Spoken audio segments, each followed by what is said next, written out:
ഏവർക്കും ഒരിക്കൽ കൂടി അബിക ടോക്സ് ആൻഡ് മ്യൂസിക് ചാനലിലേക്ക് സ്വാഗതം. ഞാൻ നിങ്ങളുടെ സ്വന്തം ജിൻസിയാണ്. കുട്ടികൾക്ക് ചായയും കാപ്പിയും നൽകാമോ? കുട്ടികൾ ചായ കുടിക്കാറുണ്ടോ? എങ്കിൽ ഈ ആരോഗ്യ പ്രശ്നങ്ങൾ ശ്രദ്ധിക്കണം. നമ്മുടെ ജീവിതശൈലിയുടെ ഭാഗമാണ് ചായ കുടി. രാവിലെ എഴുന്നേറ്റാൽ ഒരു ഗ്ലാസ് ചായ പലർക്കും നിർബന്ധമാണ്. മുതിർന്നവർ കുടിക്കുന്നത് പോലെ കുട്ടികൾക്കും ചായ നൽകുന്ന മാതാപിതാക്കൾ നിരവധിയുമാണ്. ചായയും ബിസ്ക്കറ്റും അല്ലെങ്കിൽ മറ്റെന്തെങ്കിലും പലഹാരങ്ങളുമായിരിക്കും ഇവർ ഇതിന്റെ കൂടെ നൽകുന്നത്. എന്നാൽ കുട്ടികളിലെ ചായ കുടി നിരവധി ആരോഗ്യ പ്രശ്നങ്ങളിലേക്ക് നയിക്കും. അവ എന്തെല്ലാമാണെന്ന് നമുക്ക് നോക്കാം. പല്ലിന്റെ ആരോഗ്യം. ചെറുപ്പത്തിൽ ഒട്ടുമിക്ക കുട്ടികളുടെയും പല്ലിൽ വേഗം കേടുകൾ വരുന്നത് നിങ്ങൾ ശ്രദ്ധിച്ചിട്ടുണ്ടോ? ഇതിന്റെ പ്രധാന കാരണങ്ങൾ ഒന്ന് ചായ കുടി തന്നെയാണ്. കാരണം ചായയിൽ മധുരം അടങ്ങിയിരിക്കുന്നു. മിക്കവരും ചായ കുടിച്ചതിന് ശേഷം വായ കഴുകുന്ന ശീലം കുറവായിരിക്കും. ചായ കുടിക്കും ഒപ്പം ബിസ്ക്കറ്റും അതുപോലെയുള്ള മധുര പലഹാരങ്ങളും കഴിക്കും. ഇത് പല്ലിൽ പഞ്ചസാരയുടെ അംശം പറ്റിപ്പിടിച്ചിരിക്കുന്നതും ഇത് പല്ലിൽ കേടുവരുന്നതിനും കാരണമാകുന്നു. കെഫീൻ. ചായയിലും അതുപോലെ തന്നെ കാപ്പിയിലും ധാരാളം കെഫീൻ അടങ്ങിയിരിക്കുന്നു.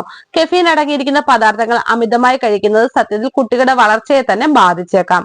അതുപോലെ തന്നെ ഉറക്കക്കുറവ് പോലെയുള്ള പ്രശ്നങ്ങൾ വർദ്ധിക്കുന്നതിനും ഇതൊരു കാരണമാകുന്നുണ്ട്. ആയതിനാൽ കെഫീൻ അടങ്ങിയ ചായ അമിതമായി നൽകാതിരിക്കാൻ ശ്രദ്ധിക്കുക. ദഹന പ്രശ്നങ്ങൾ. കറയടങ്ങിയ ഒരു പാനീയമാണ് ചായ. ആയതിനാൽ തന്നെ വെറും വയറ്റിൽ കുടിക്കുന്നതും അതുപോലെ ആഹാരത്തിന്റെ കൂടെ കുടിക്കുന്നതും ദഹന പ്രശ്നങ്ങൾ വർദ്ധിപ്പിക്കുന്നതിന് കാരണമാകുന്നുണ്ട്. പ്രത്യേകിച്ച് മലബന്ധ പ്രശ്നങ്ങൾ, വയർചീർക്കൽ, വയറുവേദന, അസിഡിറ്റി എന്നീ പ്രശ്നങ്ങളിലേക്കും ഇവ നയിച്ചേക്കാം. അമിതവണ്ണം. പതിവായി കെഫീൻ അടങ്ങിയ പദാർത്ഥങ്ങൾ കഴിച്ചാൽ, പ്രത്യേകിച്ച് ചായ പോലെയുള്ള പാനീയങ്ങൾ പതിവാക്കിയാൽ ഇവ അമിതമായ മധുരത്തോടുള്ള ആസക്തി വർദ്ധിപ്പിക്കുന്നു. മധുര പാനീയങ്ങൾ കുടിക്കാൻ കുട്ടികളെ പ്രേരിപ്പിക്കുന്നു. ഇത് കുട്ടികളുടെ അമിതവണ്ണത്തിലേക്ക് നയിച്ചേക്കാം. മറ്റു പ്രശ്നങ്ങൾ.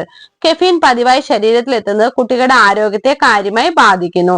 ഇവരിൽ ഉറക്കക്കുറവ് മാത്രമല്ല, വിറയൽ, പനി പോലെയുള്ള അസുഖങ്ങൾ ഇടയ്ക്കിടയ്ക്ക് വരുന്നതിനും കാരണമാകുന്നുണ്ട്. ശ്രദ്ധിക്കേണ്ട കാര്യങ്ങൾ. കുട്ടികൾക്ക് ചായ നൽകുന്നതിന് പകരം നല്ല ഹെർബൽ ഡ്രിങ്ക്സ് നൽകാവുന്നതാണ്. പ്രത്യേകിച്ച് തുളസി ചേർത്ത വെള്ളം അല്ലെങ്കിൽ സാധാ ചെറു ചൂടുവെള്ളം എന്നിവയെല്ലാം നൽകി ശീലിപ്പിക്കാവുന്നതാണ്. അതുപോലെ തുളസി, ചിയ സീഡ്സ് എന്നിവ ചേർത്തുള്ള വെള്ളം നൽകാവുന്നതാണ്. അതുപോലെ കെഫീൻ അടങ്ങാത്ത ഗ്രീൻ ടീകൾ കുട്ടികൾക്ക് നൽകി ശീലിപ്പിക്കാവുന്നതുമാണ്. പരമാവധി ചായ കുടിക്കുന്ന ശീലം കുട്ടികളിൽ നിന്നും ഒഴിവാക്കാൻ ശ്രദ്ധിക്കുന്നതായിരിക്കും വളരെ നല്ലത്. നല്ല തിളപ്പിച്ചാറിയ വെള്ളം കുടിക്കുന്നതാണ് എല്ലായ്പ്പോഴും നല്ലത്. അതുപോലെ തന്നെ ആരോഗ്യകരമായ ആഹാര രീതി ശീലിപ്പിക്കുന്നതും നല്ലതായിരിക്കും. എന്നാൽ കുട്ടികൾക്ക് ചായയും കാപ്പിയും നൽകാമോ? നമ്മുടെ എല്ലാം പ്രിയപ്പെട്ട പാനീയങ്ങളാണ് ചായയും കാപ്പിയും. എന്നാൽ കുട്ടിയായിരിക്കുമ്പോൾ രക്ഷിതാക്കൾ നമുക്ക് ചായയോ കാപ്പിയോ അല്ല, പകരം ഒരു ഗ്ലാസ് പാലാണ് നൽകിയിരുന്നത്. ഇതിനു പിന്നിലൊരു കാരണമുണ്ട്. ചായയിലും കാപ്പിയിലും അടങ്ങിയിരിക്കുന്ന കെഫീൻ കുട്ടികളുടെ ആരോഗ്യത്തെ ദോഷകരമായി ബാധിക്കുന്നു. തേയില, കൊക്കോ കുരു, കാപ്പിക്കുരു എന്നിവയിലെല്ലാം കെഫീൻ ഉണ്ട്. കൂടാതെ ഐസ്ക്രീം, ചില പ്രോട്ടീൻ ഷേക്കുകൾ, എനർജി ബാറുകൾ ഇവയെല്ലാം കെഫീൻ ചേർക്കാറുമുണ്ട്. ലോകത്തിലെ ഏറ്റവും സാധാരണ ഉപയോഗിക്കുന്ന സൈക്കോ സ്റ്റിമുലന്റ് ആണ് കെഫീൻ എന്നാണ് പഠനങ്ങൾ പറയുന്നത്. നാഡീവ്യവസ്ഥയുടെ പ്രവർത്തനങ്ങൾ വർദ്ധിപ്പിക്കുന്ന ഒന്നാണ് സൈക്കോ സ്റ്റിമുലന്റുകൾ.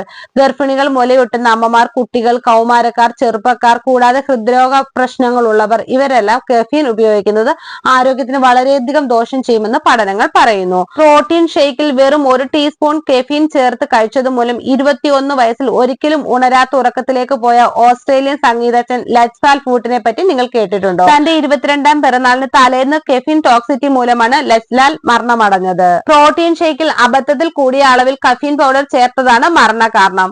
വെറും 1 ടീസ്പൂൺ കെഫീൻ പൗഡർ 50 കപ്പ് കാപ്പിക്ക് തുല്യമാണ്. ഇത് ഹൃദയമിടിപ്പിനും രക്തസമ്മർദ്ദത്തെയും എല്ലാം ദോഷകരമായി ബാധിക്കും. കുട്ടികൾ കെഫീൻ ഉപയോഗിച്ചാൽ. കെഫീൻ കുട്ടികളുടെ ആരോഗ്യത്തെ ദോഷകരമായി ബാധിക്കുമെന്ന് US ന്യൂസ് റിപ്പോർട്ട് ചെയ്യുന്നു. വളരെ പെട്ടെന്ന് തന്നെ ഇത് ശരീരത്തിന്റെ ആരോഗ്യത്തെ വളരെയധികം ബാധിക്കും. തലച്ചോറിന്റെ ആരോഗ്യം. പ്രാഥമികമായ തലച്ചോറിനെയും അത് മറ്റവയവങ്ങളെയും കെഫീൻ ബാധിക്കുന്നു. പരിഭ്രമവും പരിഭ്രാന്തിയും അസ്വസ്ഥതയും ഇതിന്റെ പാർശ്വഫലങ്ങളാണ്. രക്തസമ്മർദ്ദം. 8 മുതൽ 9 വയസ്സ് വരെയായ കുട്ടികളിലും 15 മുതൽ 17 വയസ്സ് വരെയുള്ള കുട്ടികളിലും കെഫീന്റെ ഉപയോഗത്തെക്കുറിച്ച് പീഡിയാട്രിക്സ് ജേണലിൽ 2014 ഒരു പഠനം പ്രസിദ്ധീകരിച്ചു. പഠനത്തിൽ പങ്കെടുത്ത എല്ലാ കുട്ടികളുടെയും രക്തസമ്മർദ്ദവും ഹൃദയമിടിപ്പും വ്യത്യസ്തപ്പെട്ടു. കെഫീൻ സമ്മർദ്ദം കൂട്ടുകയും ഹൃദയമിടിപ്പിന്റെ നിരക്ക് കുറയ്ക്കുകയും ചെയ്തു. കെഫീന്റെ അളവ് കൂടുമ്പോൾ ഹൃദയമിടിപ്പിന്റെ നിരക്ക് കൂടുന്നതായും കണ്ടു. ദഹനം. കെഫീന്റെ ഉപയോഗം കുട്ടികളിൽ ഉദര പ്രശ്നങ്ങൾ ഉണ്ടാക്കും. കൂടിയ അളവിൽ ഉപയോഗിച്ചാൽ ഓക്കാനം, ഛർദി, അതിസാരം ഇവ കുട്ടികളിൽ ഉണ്ടാകാം. ഉറക്കം, ശ്രദ്ധ. ഭക്ഷണത്തിൽ കെഫീൻ കൂടുതൽ ഉപയോഗിക്കുന്ന കുട്ടികളിൽ ഉറക്ക പ്രശ്നങ്ങൾ ഉണ്ടാകുകയും ശ്രദ്ധ കേന്ദ്രീകരിക്കാൻ സാധിക്കാതെ വരികയും ചെയ്യുന്നു. ഇടയ്ക്കിടെ മൂത്രമൊഴിക്കുക, അസ്വസ്ഥത, ഹൃദയമിടിപ്പ് നിരക്ക് വ്യത്യാസപ്പെടുക എന്നിവയും ഉണ്ടാകാം. Caffeine toxicity. കൂടിയ അളവിൽ കെഫീൻ ഉള്ളിൽ ചെന്നാൽ ഹൃദയസ്തംഭനം വരെ ഉണ്ടാകാം. മുതിർന്നവരിൽ 10 മില്ലിഗ്രാം കെഫീൻ ഉപയോഗിച്ചാൽ അപൂർവമായ മരണം പോലും സംഭവിക്കാമെന്ന് ഫുഡ് സയൻസ് ജേണലിൽ പ്രസിദ്ധീകരിച്ച പഠനം പറയുന്നു. കുട്ടികൾക്ക് എന്ന് കൊടുക്കാം ചായയും കാപ്പിയും. വളരുന്ന പ്രായത്തിൽ ചായയും കാപ്പി, സോഡ, എനർജി ഡ്രിങ്ക്സ് ഇതൊന്നും കുട്ടികൾക്ക് നൽകരുത്. 73% കുട്ടികളും കഫീൻ ഉപയോഗിച്ചതായി പീഡിയാട്രിക് ജേണലിൽ പ്രസിദ്ധീകരിച്ച പഠനം പറയുന്നു. സോഡയിൽ നിന്നുമാണ് ഭൂരിഭാഗം അളവിൽ കെഫീൻ കിട്ടുന്നത്. ചായയും പൊതുവെ കുട്ടികൾക്ക് സുരക്ഷിതമല്ല. ഒരു കപ്പ് ചായ 47 മില്ലിഗ്രാം കെഫീൻ ഉണ്ട്. 12 വയസ്സ് താഴെയുള്ള കുട്ടികൾക്ക് കെഫീൻ ഒട്ടും ഉപയോഗിക്കരുത്. 12 വയസ്സിന് മുകളിൽ പ്രായമുള്ള കുട്ടികൾ 85 മുതൽ 100 മില്ലിഗ്രാം അധികം ആകാൻ പാടില്ല. അതായത് 2 കപ്പ് ചായയിൽ അധികം കുടിക്കരുതെന്നാണ് സാരം. ഈ വീഡിയോ പൊതുജനങ്ങൾക്കായി ഷെയർ ചെയ്യുക. നിങ്ങൾക്ക് ഈ വീഡിയോ ഇഷ്ടമായ ലൈക്ക് ചെയ്യുക, ഷെയർ ചെയ്യുക, എന്റെ ചാനൽ സബ്സ്ക്രൈബ് ചെയ്യുക. മറ്റൊരു വീഡിയോയുമായി വീണ്ടും കാണാം. ബൈ. Thank you.